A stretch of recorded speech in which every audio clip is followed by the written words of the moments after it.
बारिशों के मौसम में धीमे चलते पंखे से पर्दों का सरसराना याद आता है।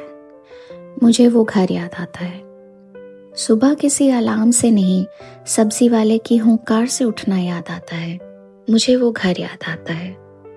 मुझे याद आता है झूला तेज झूलना, दोस्तों के साथ छुपना और फिर दूसरों को ढूंढना याद आता है।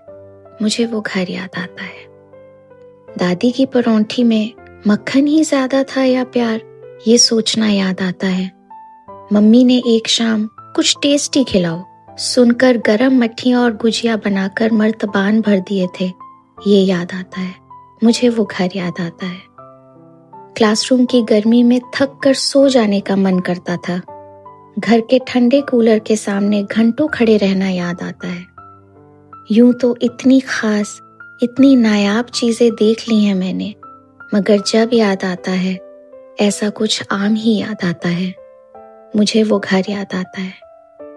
अहम कहने नहीं देता शायद, या माँ बाप को तकलीफ नहीं देना चाहते। अगर कह दोगे तो क्या हो जाएगा कि तुम्हारा सर पर हाथ फेरना बहुत याद आता है। जब दिवाली पास आती है तो घर और गलियों का जगमगाना याद आता है। मुझे वो घर याद आता है। ठंड शुरू होने से पहले का एहसास याद आता है। रात में रजनीगंधा, डिनर के बाद की सैर, मिट्टी की खुशबू, सब याद आता है। बहन भाई के बीच फासलों से बने इस तकल्लुफ के दौर से पहले का वक्त याद आता है। सच कहूं तो मुझे घर बहुत याद आता है।